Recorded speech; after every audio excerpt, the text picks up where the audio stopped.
Kamusta po kayo? Bago po ang lahat, first things first.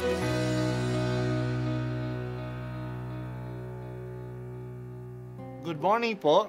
Sinisimulan po natin ngayon ang first things first. At dito po, tinatalakay natin sa unang bahagi ng umaga natin ay ang first readings na binabasa po sa banal na misa. Ito pong tinatalakay natin kasi madalas po kasi marami na tayong alam tungkol sa gospel readings. Pero konti po ang nagsasalita sa first readings.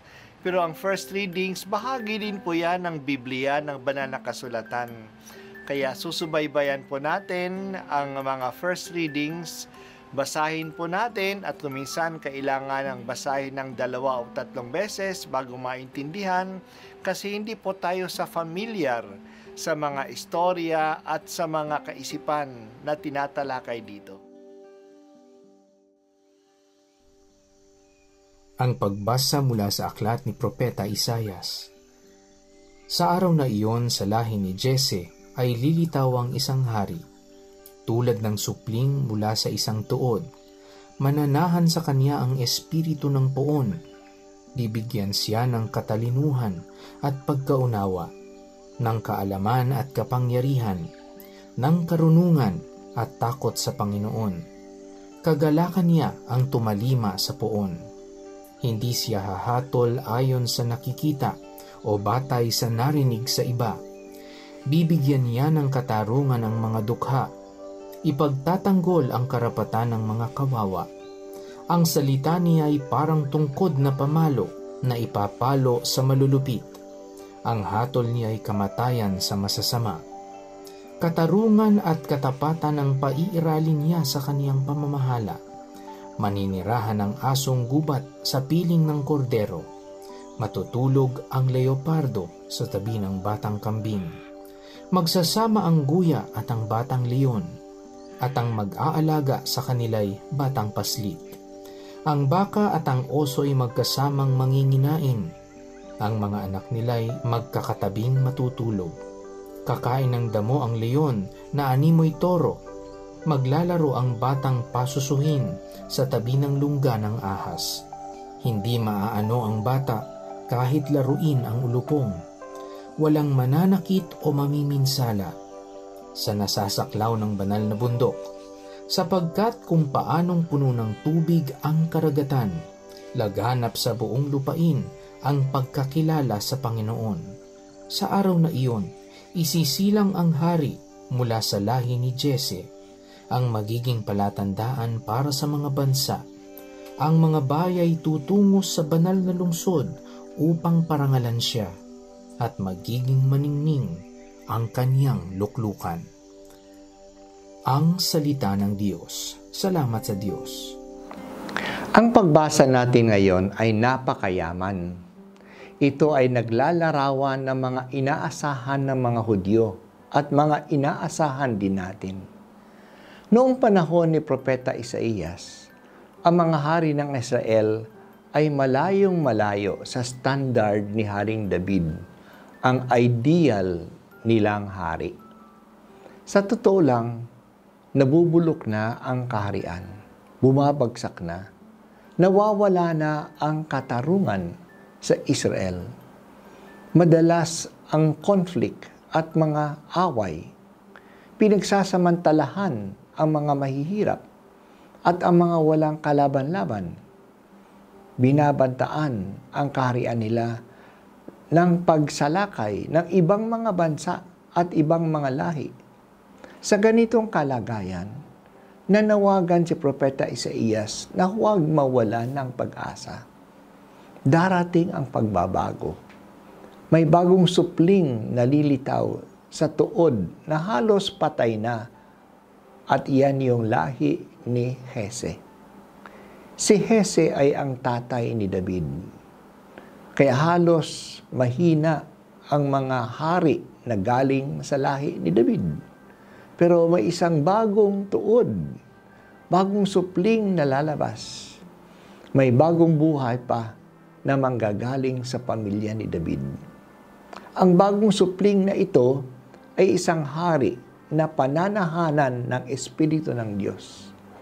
Ibibigay sa kanya ang mga regalo ng Espiritu tulad ng karunungan, kaalaman, takot sa Diyos, kagalakan at pagtalima sa Panginoon.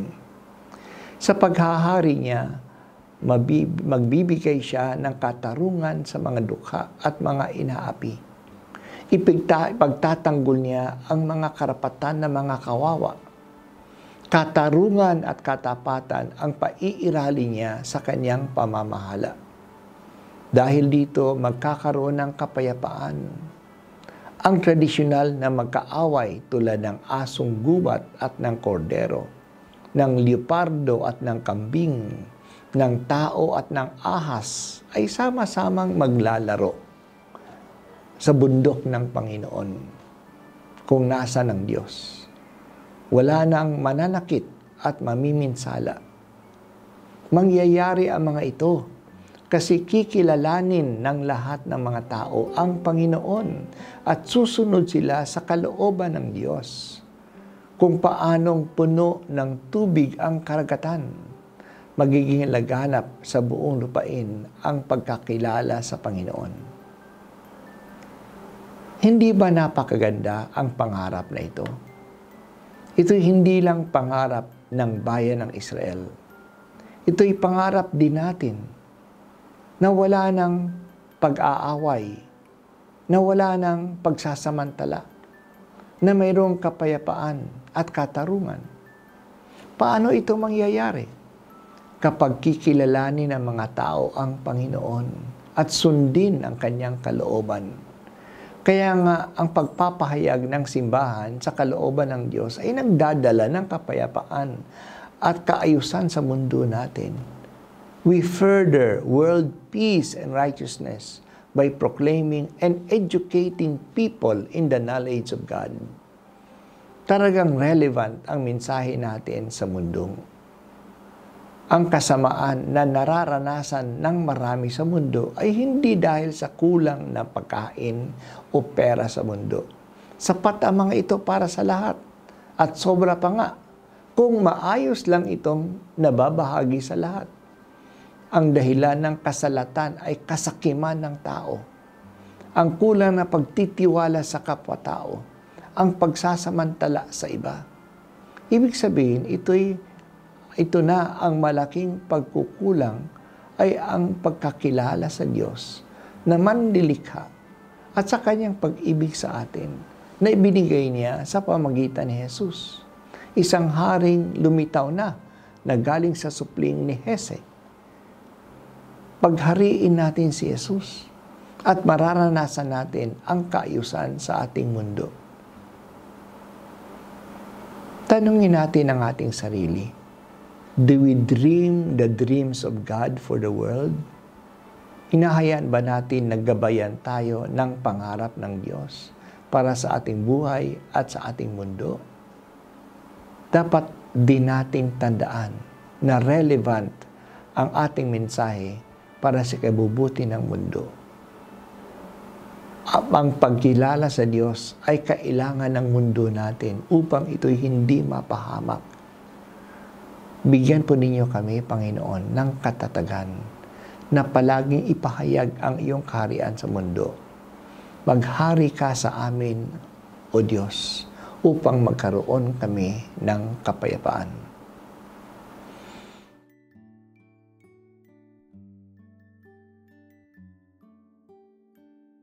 At ako po ay si Bishop Broderick Pabilio dito sa First Things First.